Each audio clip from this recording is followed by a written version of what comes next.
So you're up in Nashville? Nashville, that's right. How long have you been in Nashville now? About 15 years. Oh, Yeah. that's awesome. Yeah, I Place to love make it. music, that's for sure.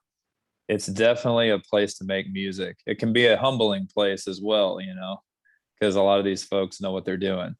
So it's great. But it's a great place to learn and cultivate your skills and develop your craft. So And where did you come from before Nashville? originally from St. Louis, Missouri. So about 5.5 hours away. So not that far. So That's not too bad. I'm about 5.5 hours to you. I'm in Atlanta. So oh really? Okay. yeah, beautiful drive. Gosh, I love going up to Nashville. Yeah. Yeah, same on my end. Yeah. I think it's what, four, you said 4 hours, 4.5? Maybe like five and Five. change. Five, okay. You curve up through Chattanooga, which is gorgeous. I love it over there. And then Yeah. you make your way towards Nashville, go over Mont Eagle and those places. Yeah, it is a beautiful drive. And Chattanooga is kind of an underrated spot as well. There's a lot of, great things to do there too. So I've been down in the Southeast for years, and I remember Chattanooga just transforming. It was once this like kind of a dirty backwater back in the late yeah.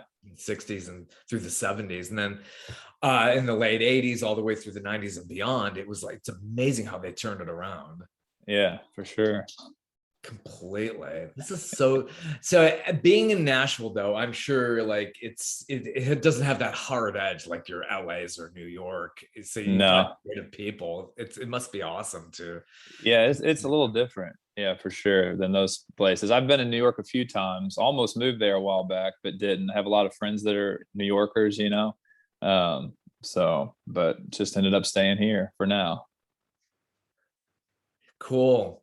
And as far as your songwriting and recording career, how has that taken off throughout all these years? We've had some songs placed on different things. There's a song I wrote called Vinyl Days that had some airplay in the Northeast and not super prime market, but some other spots. So it had some success. There were some film and TV pitches for that one.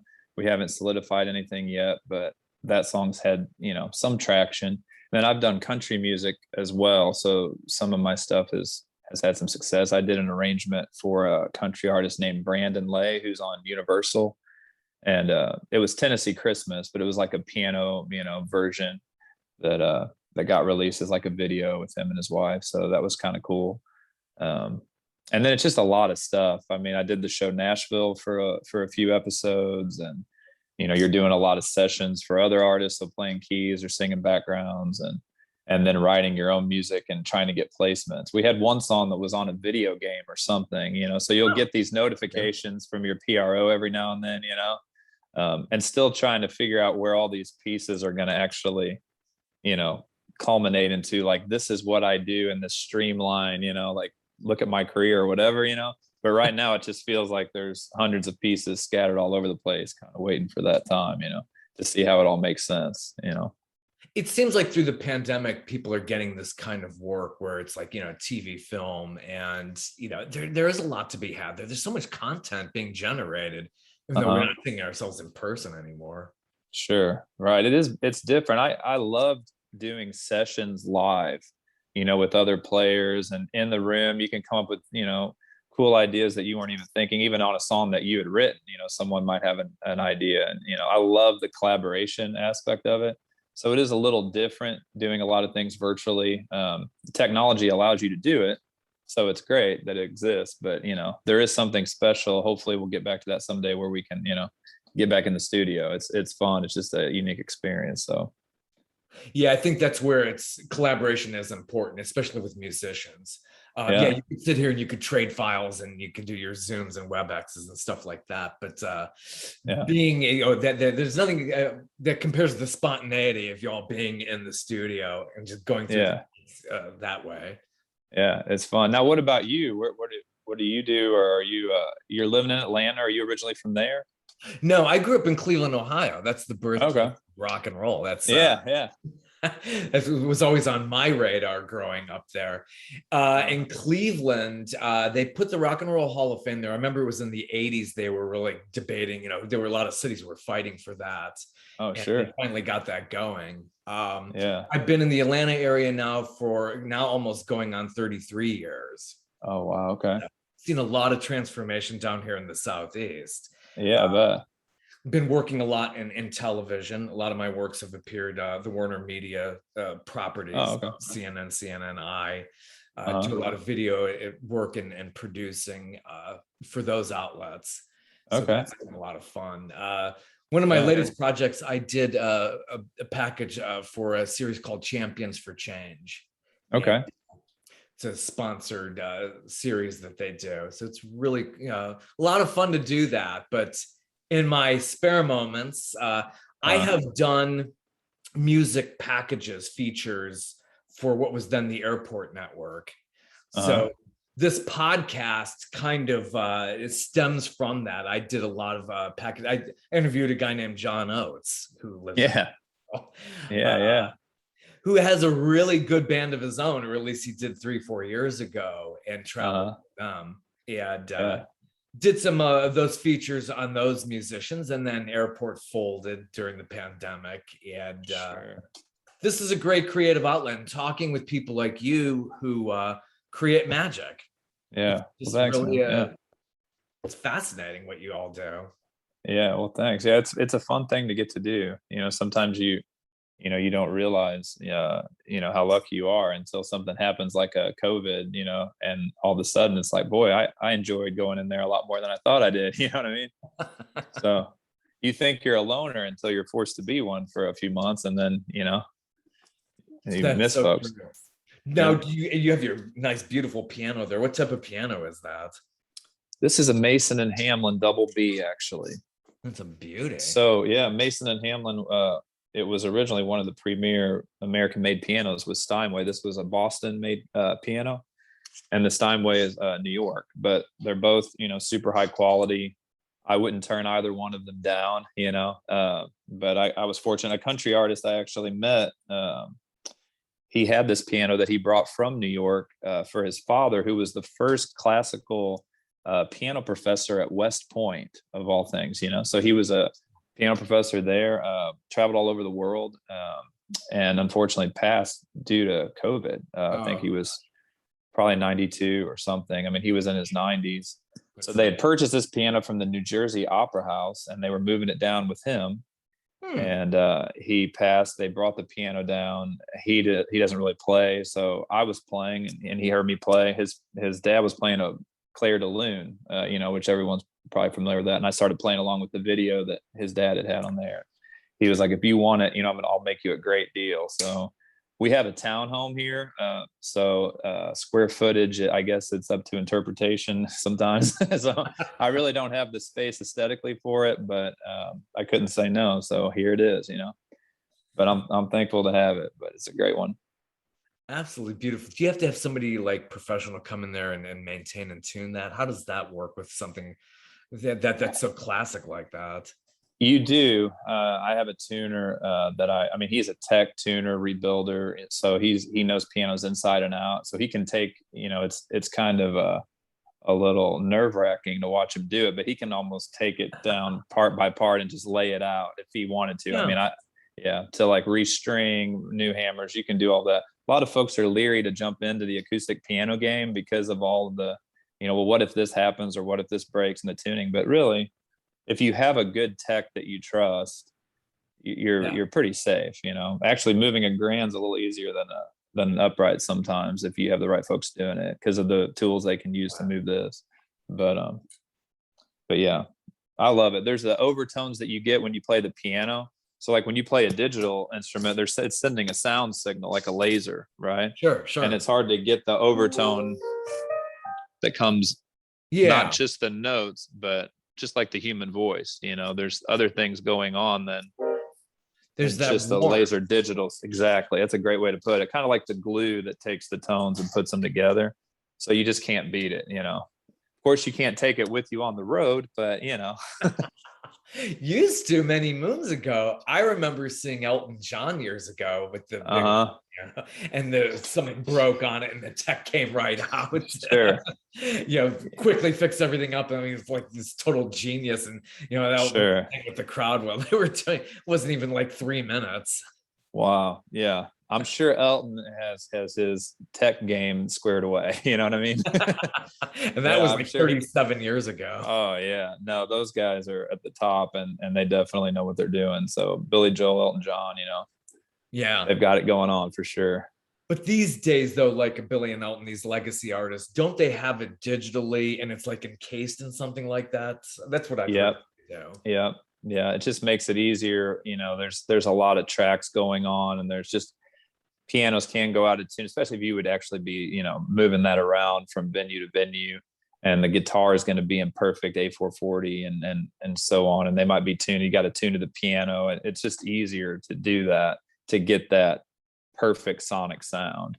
But there's also a lot of things you can do with keyboards now, running different programs so that you have it's called Keyscape or Ivory or samples from Mainstage. So you can really dial it in now more than you ever could before. Yeah. So, and somebody like that, they've got a team of people making sure that piano is, exactly how he wants it to be. And everybody has a different preference. So one artist might want a mellower sound, darker sound. Some might want it a little brighter, so on, So yeah, they've come a long way for sure. Yeah, it's just fascinating when I see these artists and how they have like massive crews and they're able to pull off such a great production. And it's like, yeah, sure, certainly tickets have gone way up, but you're also paying the crew. I mean, I know the main 100% person is definitely making good money, but it's like these people work so hard. I've been backstage with some of these artists. It's just like, wow. I'm really amazed at what they're able to pull off. Yeah, I hadn't really thought about it from a business perspective, but I had a chance to meet a lot of the artists that I looked up to my whole life. And when you are backstage, like you said, I mean, you see, boy, there's like a family, like a large family of people their livings depend on this one person deciding they still want to tour or put out a new album or whatever it may be, And it's not just the band you see on stage, but the tech crew and the front of house and back. I mean, just on and on, the road crew and the drivers and, it's a big operation for sure. Yeah, I don't think a lot of people really understand or even realize that. And speaking of being with these huge legacy artists, you've gotten to work with a Nashville resident, Crystal Taliaferro. Yeah, who is in the Billy Joel crew and has also worked with Bruce Springsteen as well as John Mellencamp. How did you get hooked up with Crystal? It's an interesting story. So I took some private students. I still have a few. I don't teach as much as I used to, but I had a girl and I was teaching her a Billy Joel song, and she happened to be friends with Crystal's daughter. And they were, at each other's house. I guess my student was over at Crystal's house and saw that she had a piano and she was playing the song. And she goes, "How did you learn to play that?" Because a lot of the Billy Joel stuff, like a lot of the rock stuff, commercial stuff in lesson books, it's just not correct. There's a lot of errors there, especially there was back 10 years ago or so. And she heard it and she was like, "Oh, he must know what he's doing," or whatever. Right. And I didn't hear anything else from it, but I took it and I was super excited to even get that kind of a compliment, And then one day she came by and wanted to know if I would teach her daughter. Her daughter showed some interest. So I started teaching her piano as well. And she found out that I did music as well and was writing. And she was just a huge influence on me because she took a chance and took her time. And we went to Dark Horse Studio and recorded 6 of my original songs. And, I was like, at that time in my life, I was just like, what am I doing? I mean, I'm playing at anything I can get my hands on. I'm teaching. I'm anything that said music, I was doing it, And we talked and I was like, I just don't know if I'm going to be able to hang in there. This isn't really what I came to town for. And she's like, "If you want me to record you, I'll do it." So then we started, that process, which recording something, is a months long, at least, if not years long process. So we got to spend a lot more time together in the studio. My favorite part was doing all the background vocals on stuff because we got to do that together. And, that was a thrill. I learned a lot and just thoroughly enjoyed that. So yeah, and ever since we're still really good friends. And I'll reach out to her. She was battling really a serious cancer diagnosis, and I went to see her, and she seems to be doing a lot better. And that's a huge blessing. I was praying for her pretty hard on that. So she, boy, she's come out really strong. I saw her I know. perform with Billy up in Boston. Yeah. And yeah, when she hit the big screen for the first time, that was their first show back, after COVID. And it's I was really emotional. I was like, you go. Yeah, no kidding. Awesome. Yeah. So she's an extremely strong person and just super talented. I wouldn't be surprised at all if she was in the Rock and Roll Hall of Fame that you were talking about, before. I mean, she's just, when you start digging through how many artists she's played with, and at first you're like, well, I wonder, what it is about her that's so valuable. I just wonder why all these artists are like, boy, I got to have her on my team. And then getting to work with her, it was easy to see, why you would want her on your team if you could have her. So yeah, 100%. It's amazing because with somebody like that with such raw talent, I mean, like Billy Joel himself says, she could do it all. It's beyond even that. I'm sure she's great to just simply work with. It's got to be a pleasure, I'm sure. And a lot of folks, I didn't know this coming into town, but when you get to that level, which to me is just the top of the top, right? A lot of these people are super down to earth, very warm folks, like you would think that they would be, have a tendency to have more of like an egotistical bent to them, but a lot of them don't, so you would just never know the level that you're working with unless you go online and look it up, which true. Yeah. Now, obviously you have a townhouse, so you don't have enough room for like your own recording studio or anything like that. No, I patronize a lot of friends in town when I need to record. I have some different places to go, but yeah, I'm probably going to get something kind of a small setup. We might get a home here before too long and have some studio space, which now it's a lot more affordable to do that. So you almost, if you're a musician and you have the space, you almost have to get at least a demo quality studio so that you can kind of, when you're doing a song on your own, it sounds great, and you might feel like, this is going to be a hit. This is going to be a hit. It's that initial excitement of writing. And then once you go in the studio and you demo and you're like, and you listen back to it in the car or something, maybe it's not as great as you thought, right?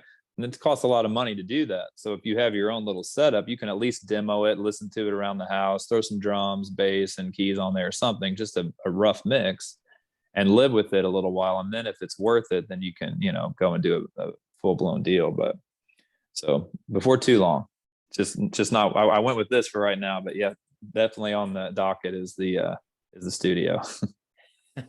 So as far as your recording catalog goes, what do you have out there? Vinyl Days is your latest single at this moment? Yeah, that was the one we released. Very fun. Yeah, and I have a few that I'm gonna release that I had those slated to release then and kind of held them back, and we're gonna do like single by single. I had some country stuff out there as well. That was with a duo called Cherry Rain. It was like a female male pop country duo. So I've got that kind of different life out there as well, circling around. But I'd like to come back again and do some really, in my mind, what I have is like, I guess, inspirational to a certain extent, but something to like bring folks together. There's a lot of polarization going on. But I think it would be cool to write just some positive energy music. And I don't really know where that's going to go, but like piano driven, led, cool stuff that I'm into, if I get back in there, that's kind of what I want to do. I was going for like hooky melodies on the last thing and just fun music, a different stage of life, and now I'd like to do something that could make a difference if possible, Yeah, it sounds like it. And having a good upbeat attitude and just, it's a lot of perseverance. I think that has to come with it. It's a tough business. Yeah. I think sure. Being in media, and I've done television for so many years and print as well, I just think music is probably at the top of that list as far as it being the toughest industry.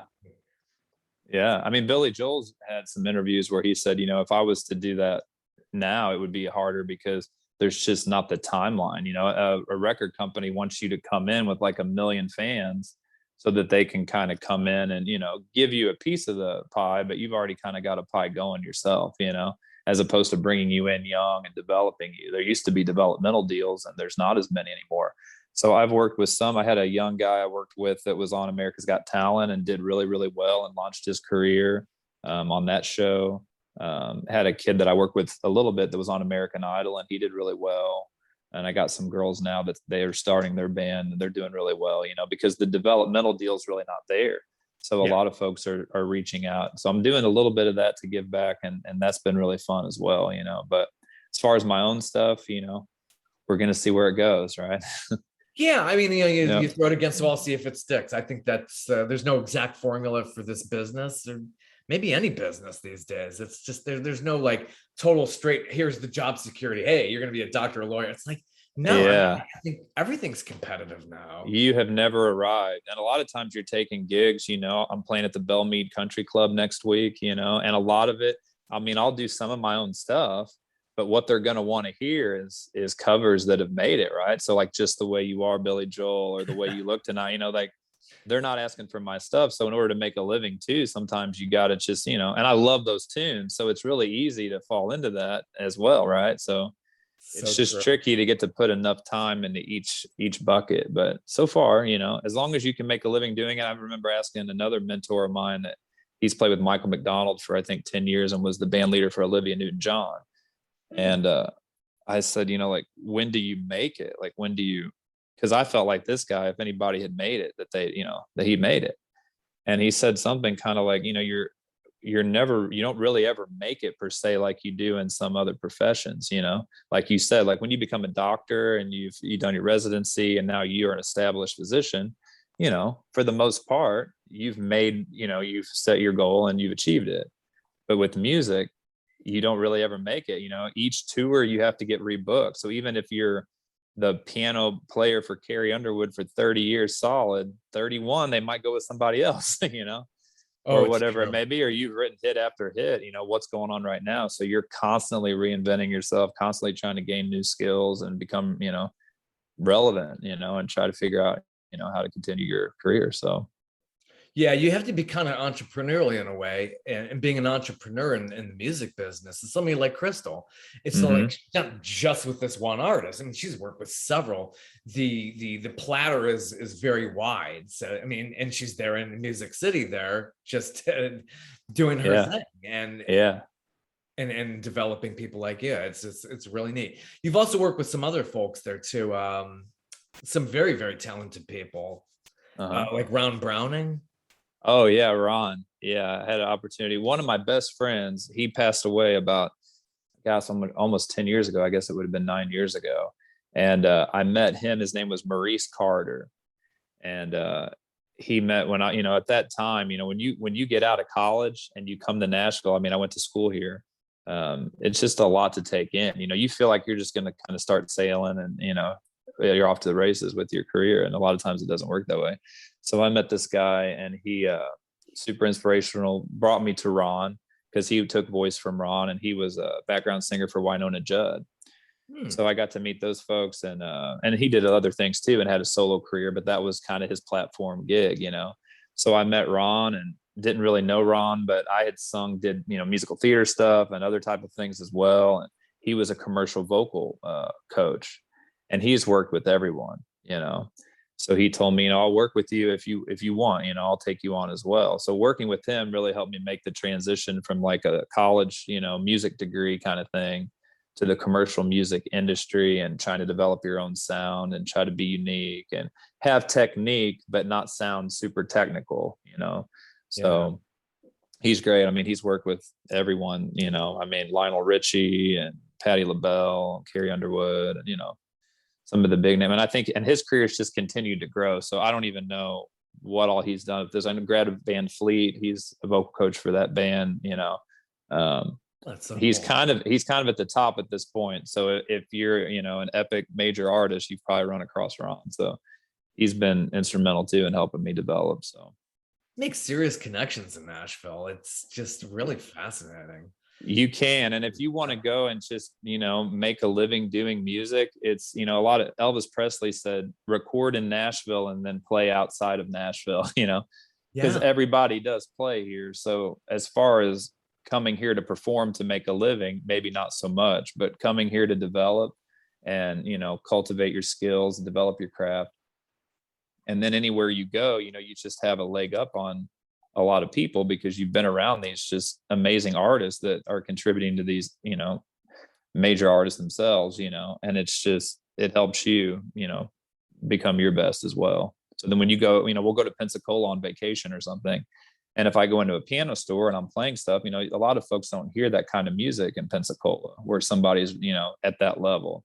And then you come to Nashville and you might know 20 people at that level, so it's just it's a whole different clientele. But so how's the live music scene up in Nashville now through the pandemic? Are you starting to see the light through the trees? Is it people getting out there playing the cafes, and are you getting big acts at the arenas?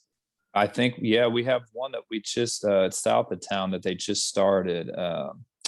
And I think they just had, I think it was Harry Styles, maybe, I could be wrong, but I think he just came by. So yeah, they're starting to do that again, in your major, venues like Bridgestone or Ryman, Grand Ole Opry, and they all have their different rules, for entry on that, depending on the venue.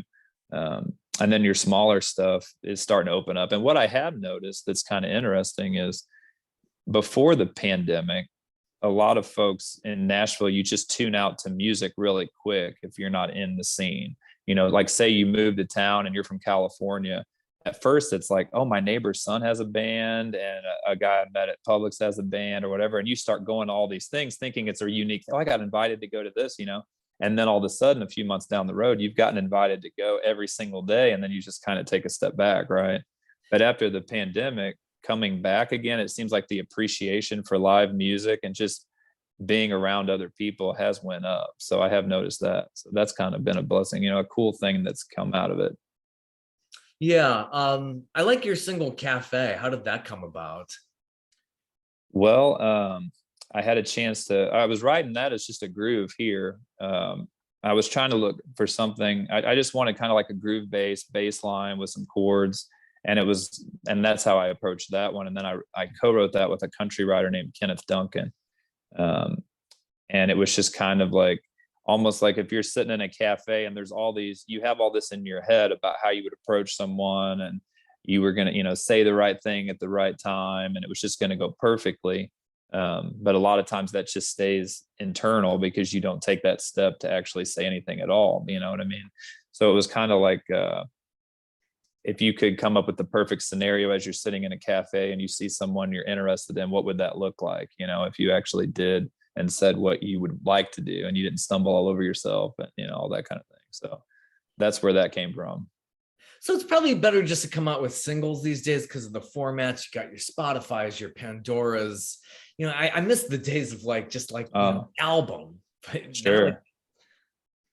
Yeah. Well, the attention span, if you listen to a Beethoven symphony, it could be 30 to 40 minutes long or more. Right.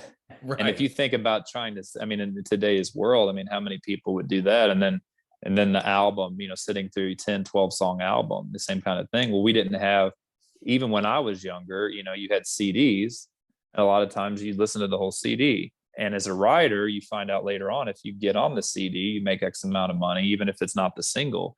But in today's world, people are just listening. If they have the attention to sit through the 3 or 4 minute song, that's good, So you can only kind of expect one song from them, And if they like that song, they might search out other ones. But you really got to hook them on something that they enjoy in order for them to listen. They're not going to just put on the album and sit back and enjoy it, Now, do you get into streaming like with Spotify and all of them? Are you into like seeing your numbers on those formats? I did a little bit in the country, and then I took it off, and we tried some different marketing. When you're doing that, you're not really, it's more to gain, I guess, a platform and get an audience than to make money. So we tried some different things, and I'm kind of, kicking the tires on some different alternate, I guess, marketing options for that. But I had Vinyl Days. I still do, I guess, on iTunes, and I think it went everywhere. I think for that one. But the cafe song, I'd like to release that one, hopefully in the next couple months, and do some more, solo shows with original music. That's the goal. But I have gotten a lot of gigs to do these. They call them cover gigs, basically other people's music. So I'm doing something at a piano store where I'm going to do a lot of songs that I really love, that I feel like have really nice piano in them, that when you have a full band, you just don't really hear how lush the chords are and so on, right? So I'm going to do that in a couple weeks. So I'm going to be doing like Billy Joel, Just the Way You Are. I'm going to do the song The Beach Boys, God Only Knows.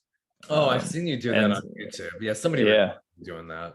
Yeah, so just things like that on like a really nice like $200,000 piano at the piano store with the Bose set up vocally, so it's going to be a piano vocal thing, and I'm going to see how that goes too, you know, because they asked me to do it, and that I'm excited about that almost as much as anything, you know, getting to do something in that format. So yeah, it seems like, you know, they don't call them covers, it's like tribute bands. That's like right. the big thing. I did a story on Billy's lead guitarist, who works a lot with Crystal, Mike Del Judas, who is still doing the tribute band Big Shot. Yeah. Really fun story to do, because like he ended up in the real band. He's doing the tribute band. He's just in the right place at the right time. Yeah, and he's legit, great singer, you know, great musician. But yeah, I mean, you know, and you don't really know where I mean, Crystal's written songs as well, you know, and I'm sure Mike has written songs as well, you know, but you just never know what thing is going to, obviously most people are going to know Mike for being in the Billy Joel band, right? As they would if Elton John called me up and said, hey, you know, I'd love for you to sing backgrounds. I am the background singer for Elton John, you know, at that point, regardless of anything else I've done, because it just takes precedence, you know, and importance, right? So of course, right? And I would be glad to do it. I would never turn it down, you know, like I'm definitely not one of those guys that's like, no, I'm going to stay true to, I mean, you know, maybe it's just not having enough faith in what you're doing, but if I had that opportunity, I would definitely lay it down for something like that as a side gig, you know, for sure. Yeah. Oh, what an opportunity. I mean, all of them great. And especially I know Billy's band, Carl Fisher does the horns, clarinet, does a lot of his own gigging and his stuff too. And Mark Rivera, who's the sax player. I mean, he has an amazing solo album. I have that in my iTunes. I'm just like, why aren't these huge hits? His voice is amazing. He's really incredible. Yeah, I know. It's something else. You just don't think, you know, these folks, a lot of people, they're not aiming towards like singing backgrounds or, you know, being called side man or whatever. It's just something that ends up happening, but they're artists in their own right. They got chops, you know, on their own as well. And then you put those people behind someone that's like a once in a century type of talent like Billy Joel or Elton John, you know, and then it's magical, you know, what comes out of that. It's pretty cool. Oh, the sound is always better. You know, you could hear the same songs over and over. Yeah. Like, Just the Way You Are. And just like, it's just, it has that, it gives you that earworm and it's that familiarity. And you just love it. So with Just the Way You Are, and I know Billy Joel himself, I think he told CBS this, like you were talking about the sheet music. He's like, these guys really screwed this sheet music up. So you were able to see that early on when you looked at that and just said, wait, no, this isn't right. I'm going to correct this. Yeah, because I always tell, if I'm developing an artist, that, you know, it comes up a lot, like, oh, how do you play this to sound like the record, right? And a lot of music is a business. So, you know, Hal Leonard or someone, and no fault of their own, you know, they're releasing a book. It's like, oh, you want to play country piano? Well, here's the song. And it's going to be bare bones with notes that are not wrong per se, but how to do the flourishes and the style and play it in the pocket. And, you know, that's really hard to notate. It used to be a lot harder to notate. So a lot of times they wouldn't do that. They would just put D, G over D, D. They wouldn't put in, you know, the little riff, you know. It's like, figure that out on your own, you know. If you're doing classical music or something, you know, you can look up a Beethoven sonata or something and play that verbatim, how Beethoven intended it. But with a lot of the commercial stuff, you couldn't. Now, I think Billy's keyboard player, the guy that plays Mr. Rosenthal, he does David a lot Rosenthal, of the his music director. Yeah. I think he went back and released another one that's legit. But when I was growing up, we didn't have that. So you kind of had to do it by ear. So a lot of Billy Joel stuff or Elton John, I would just listen and listen and listen and just try to get it, you know, as close as I could, and pretty much all of that by ear, because that's how a lot of these guys are writing songs, right? If you think about it from a composer perspective, they sit down, there's nothing, and they Yeah, create yeah. something from nothing. They're not reading anything per se. Now they can write it down if they want, but it just comes from, that's kind of an interesting conversation. People have talked about that forever. Like, where does it come from, kind of thing, right? But at first there's nothing there, and then they create it. So to be an authentic player and try to imitate that or channel that, it seems like it helps to approach it that way as well, where you're trying to listen and you're trying to feel it more than trying to overanalyze it, because that's not how it was created. Whereas like a Mozart, it comes from somewhere else too, but he's also writing it out. It just has more, it lends itself to that format, more musical notation. In jazz, it's a lead sheet, right? In the Nashville, it's a Nashville number system kind of thing. But anyway.